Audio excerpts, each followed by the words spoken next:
This is the Education Exchange. I am Paul Peterson, Director of the Program on Education Policy and Governance at Harvard University. Thank you for joining us. Many of the best educated people in the United States are afraid of losing their jobs, and they're not going to lose them to somebody else, but to the monster known as artificial intelligence. In the past, we didn't worry about this. So we said, okay, technology advances, but new jobs are made, and they're made at a faster rate than the ones that are destroyed. Well, some people worried about it, but not the educated people, because the educated people could see that the new kinds of jobs coming along were those that required a college degree or studying advanced beyond college. So going to college, more education was always the solution to advances in technology. But now artificial intelligence could be different. It could be destroying white collar jobs more rapidly than blue collar jobs. Artificial intelligence is targeting jobs in administrative services, bookkeeping, computer science itself. So any job that can be simplified into step-by-step procedures is potentially at risk. And that has created a lot of concern about artificial intelligence. Now, Jacob Light, he's an economist at the Hoover Institution at Stanford University. He's taking a good look at what's happening inside the colleges and universities themselves. In a soon-to-be released paper entitled, "How Exposed is Higher Education to Artificial Intelligence?" I almost went to check my website to see or my email to see if Harvard had fired me, but they hadn't yet. So how exposed is higher education to artificial intelligence is the topic that he is going to address with us today, and I'm delighted to have him on the Education Exchange. Thank you for joining us, Jacob. Thank you so much for having me, Paul. Well, Jacob, your paper is a sophisticated analysis of college courses that students are taking. But before we get into your data and your methodology, as important as it is, I think our listeners want to know, first of all, what are your major findings? What do you know about our educational system now that you didn't before you took on this research? So the project asks two questions. First, if we are going to be concerned about the exposure of higher education to AI, where should we be concerned? Which fields of study have the most overlap between the things that students do in their classes and what AI is capable of doing? And the second question is, how are universities and how are students responding to the specific shock represented by the release of ChatGPT? So on the first question, I study how different fields of study differ in their exposure to artificial intelligence. What I find is that in contrast with previous technology shocks, which, as you said, kind of advantaged the skills of more educated workers compared to less educated workers, we're looking at a shock where the technology can do a lot of what we're training students to do in their college courses. The overlap is particularly strong in fields that involve data analysis and writing. So we should think about this as kind of computer science, but also the quantitative social science fields. And then on the second question, I study how students' enrollment patterns and instructors' course offerings have changed since the release of ChatGPT. And I find that despite this very large shock to how we conduct our courses, there's very little change both in the types of courses that students are taking and in the way that instructors are administering their courses, especially if we compare the release of ChatGPT to a similar shock, the pandemic, that instructors are changing the way that they structure the courses, the kind of weights that they put on exams versus problem sets, much less than they did during the pandemic. So, Jacob, are you really saying here that we should all be taking English and history instead of statistics and economics? You're an economist yourself, you know. Right. And I think one of the concerning findings is that the things that we teach students to do in their economics classes, analyzing data, using models, evaluating policy, these are things that large language models seem to be quite capable of doing.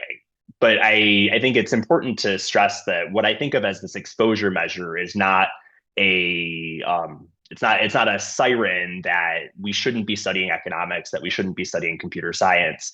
But particularly when we think about how universities will have to adapt in their ability to kind of detect whether students are developing the skills that they were developing before the release of these large language models. I think this exposure measure is really telling us that there's a risk that if students are substituting AI for their own learning, that we are at risk of producing economists with less human capital, with fewer skills than the economists that we produced before the release of ChatGPT. I want to ask you about that, but before I do so, I think it's good for our audience to understand exactly what kind of data you're looking at. So how do you know what's going on? Colleges and universities are secret organizations. It's trying to figure out what a professor is doing behind that closed door, or a teacher in the classroom, which is what I said. What do they do behind that closed door? How did you penetrate to find out what's going on? The data that I work with is a data set that I've collected over the course of many years by scraping university course catalogs and course schedules. What this allows me to do is develop a sense of what are the skills that a student develops in the typical economics class or the typical math class. I do this by pooling together course descriptions from about 1,000 US universities, which collectively enroll over half of US undergrads. The data set includes 55 million course sections that have been offered at US colleges and universities since the beginning of the century. So it's really rich, comprehensive information about the exact things that students are doing in their college classes, kind of at a scale that existing data sets don't really allow us to unlock. So I use these data to extract from course descriptions the types of things that students are doing in their courses. So in computer programming or in computer science courses, we see students specializing in skills related to computer programming, applying algorithms, analyzing data. Yeah, just let me interrupt you on that point, Jacob, because do these syllabuses that you're looking at, how do you get them? Do you sneak into the classrooms? Because syllabuses are not generally, you're not required to put this out on the internet. So how do you find these things? So I'm working with two different types of data. The first is course catalog and course schedule data, which I have for this larger sample of universities, these 1,000 universities that I mentioned. And there, what I'm doing is I'm scraping public websites that the universities that the universities put up and that they archive over many years. That allows me to see section level offerings at the university. So Paul Peterson's Intro to Government course offered in 2010. I can see how many students enrolled in the course, and I can see a brief text description of what are the skills that students will learn in that course. What do you do with that? So I could construct that the syllabuses accurately reflect what's going to go on in the classroom. Yeah, so I could construct a Paul Peterson's Intro to Government specific AI exposure measure, but these course descriptions are widely available for a large number of universities. Now, I use syllabus data for the specific part of the project where I'm studying university responses to the release of ChatGPT. And as you point out, most instructors are not required to publish their syllabus on a public-facing website. So for a smaller number of universities, about 25, whether it be a university policy or in response to some state regulation, I've downloaded the syllabi from about 25 universities. And so it's a smaller sample, but it allows me to track the way that the courses are structured over time. So not just what are the high level skills and topics that a student's going to be exposed to, but how is the class administered, and does the way that the class is administered change in the presence of a kind of threat to the instructor's ability to monitor student learning? Well, that's a very impressive data set, I must say. That's amazing. Nobody else has ever done this before, I take it. That's correct. Yeah. There are some researchers who are working with similar syllabus data, but the course offerings data and the enrollment, the kind of comprehensiveness of that data set, I think is really unique in the field. Well, congratulations on pulling that all together. But now what you're saying is that you that the students are studying the wrong thing in these classes. Now, how do you just say that? How do you figure that out? That there's an overlap between what the students are studying in statistics and what AI could do for them, and they don't really need to learn that. So the way that I calculate these exposure measures is I extract from the course descriptions the verb object pairs, the kind of tasks that students do in their courses. This is adapting methods that labor economists use to measure the exposure of occupations to technology, but taking it one level upstream at the university level. So examples of these verb object pairs that students in economics classes learn to analyze data, they use models, and they evaluate policy. And the intuition for this exposure measure is if we see that AI is very good at analyzing data, using models, and evaluating policy, that we might think of economics as being a field that's highly exposed to artificial intelligence.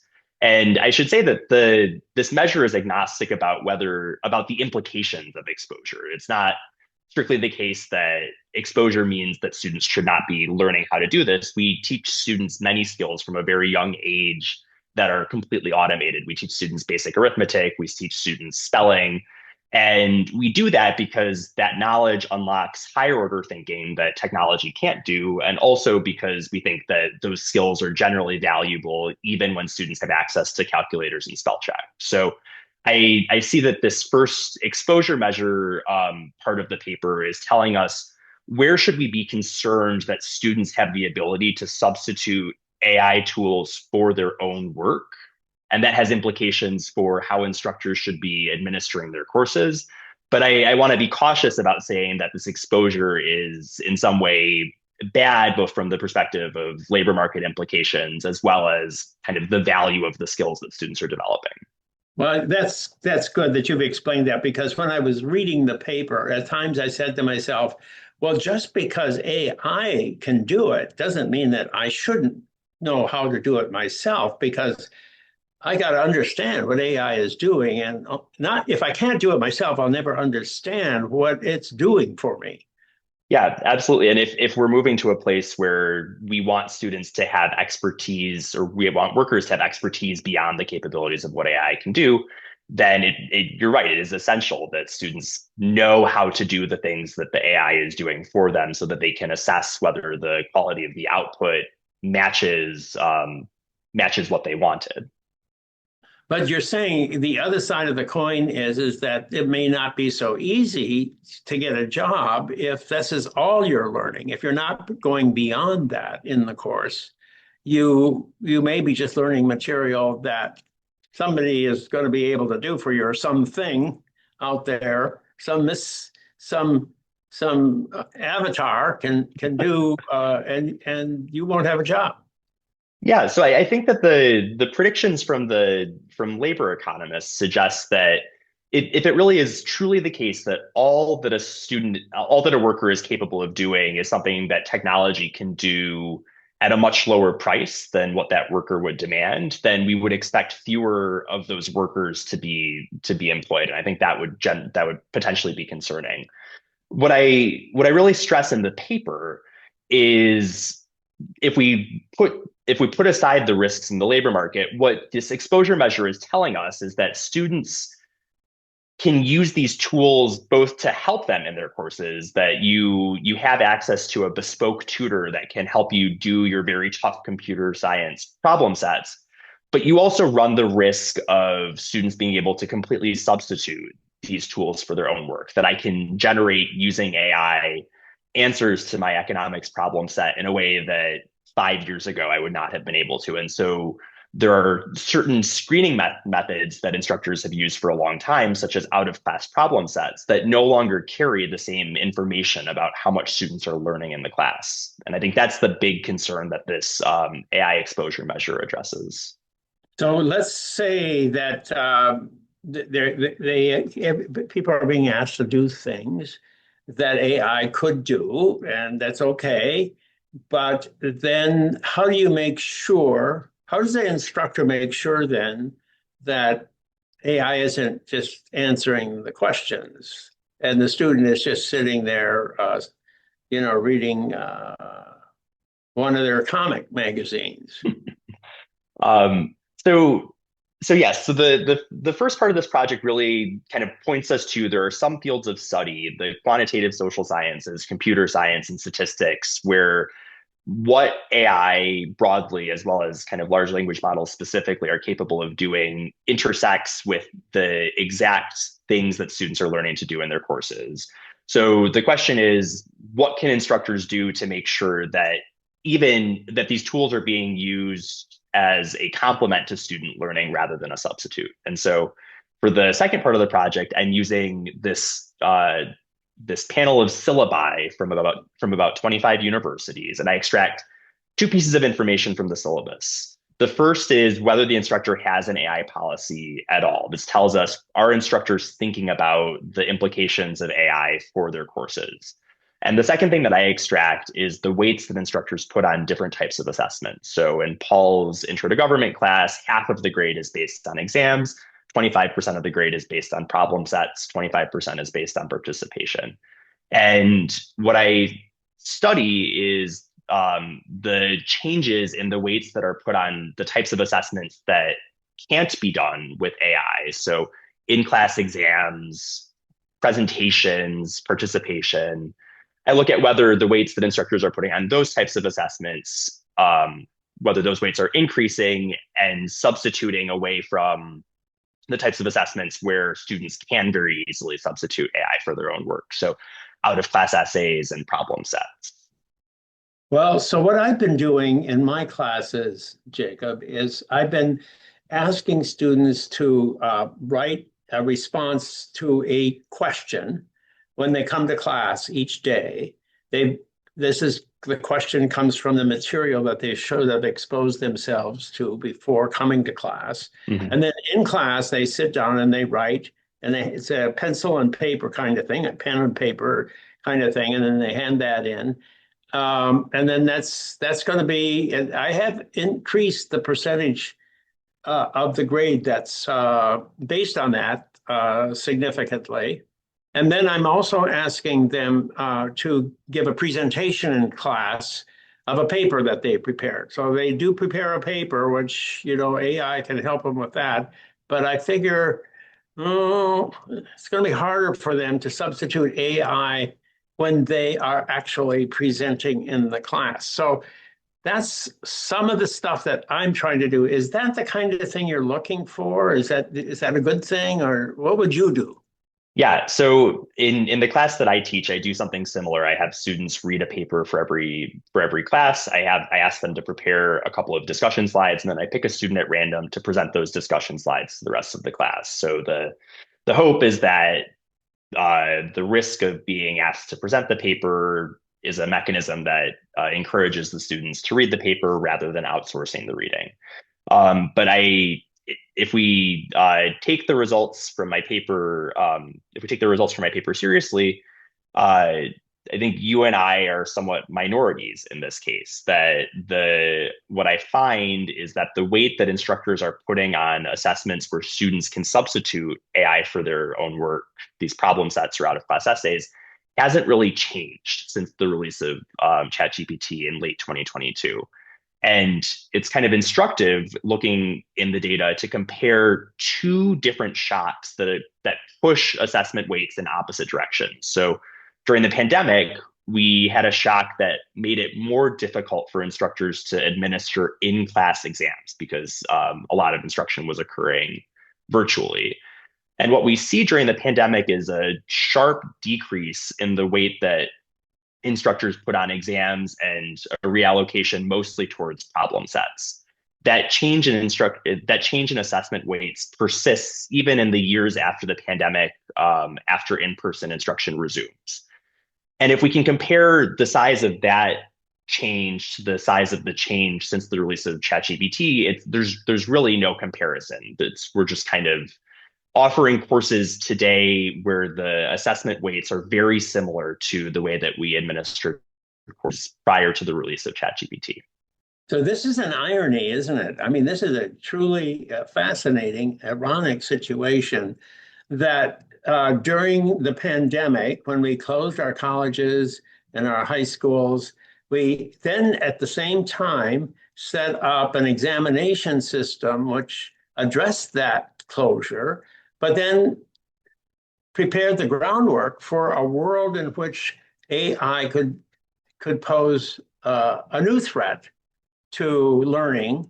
And the new threat, the colleges are not responding to. I think that that's right. And there are certainly many instructors within these universities who are making adaptations. I don't want to say that that's not happening. You hear of stories like your class that are changing. But I think at scale, the nature of this LLM shock is different from the pandemic in the sense that during the pandemic, the instructions for how to change courses were more obvious in the sense that the move to online learning was a top-down policy from the university, and instructors could respond, or instructors were told how to respond, versus the nature of this technology is that things are constantly changing, and it's probably quite hard for instructors to identify exactly where are the vulnerabilities in their courses and how do we patch them through changes in the way that courses are being administered. Well, maybe you're just too hasty. Let me give you an example. Uh, when the AI first came out, first had this impact, Harvard Central Administration was sending out all kinds of emails that said, "Oh, don't be afraid of this. You need to embrace it. We don't know the right thing to do, but whatever you do, make sure you do the right thing." And they gave us no guidance at all. But in the last 6 months, I see a change of tone. They are now saying you should not have final exams that are take-home exams. You should have your final exams in class. They're making it used to be that if you were going to have a final exam in class, Harvard would make it difficult for you. You had to do all kinds of things in a certain way to do that. If you had a take-home exam, they made it very easy for you. Now they're shifting the rules and regulations in the opposite direction. So I think there is some concern about this by central administration. They're beginning to recognize the problem that you've identified and are beginning to adapt. Now, maybe that's just Harvard, but I don't know if you've seen anybody talk about that possibility elsewhere. I've certainly seen discussions of this type of thing. I know an analysis in the Princeton student newspaper documented some similar trends in in modest shifts away from out of class exams towards in class exams. I think the results of the paper suggest that so far, as of the end of fall 2025, at scale, we don't see large adjustments in the sample of universities that I'm looking at, which span the selectivity spectrum from non-selective public universities all the way up to kind of very selective state flagship schools. So it could be the case that instructors are adjusting, but with a lag, and that eventually we will see that we will see shifts of the kind that you and I are discussing. But in the meantime, we have a cohort of students who have gone through college in a way where we can't assess, or we don't have good measures of whether the skills that students have developed through their courses are the same as the skills that those degrees represented 4 or 5 years ago. Well, just because economics and statistics are the fields that are most exposed to AI, does that mean that those fields won't continue to be the fields that will yield the largest return in the future? I mean, it could be that they are exposed to AI, but they're still going to be a relatively attractive areas to go into. Do you have any evidence that bears on that question? If we look at the past as precedent, previous waves of technological change have created more jobs than they have destroyed. And although the period of transition within the labor market can be painful for people who are currently employed or who are entering the labor market, on net, things generally are better.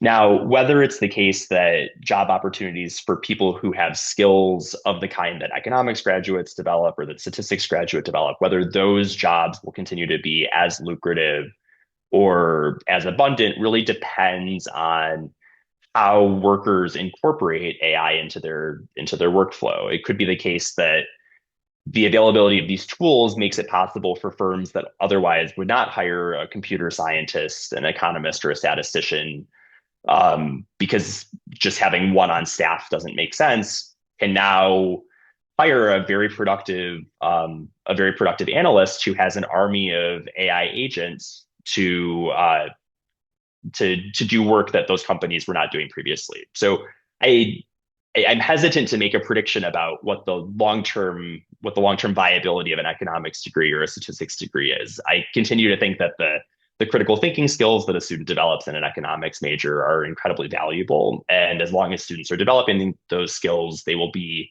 very productive members of the labor market.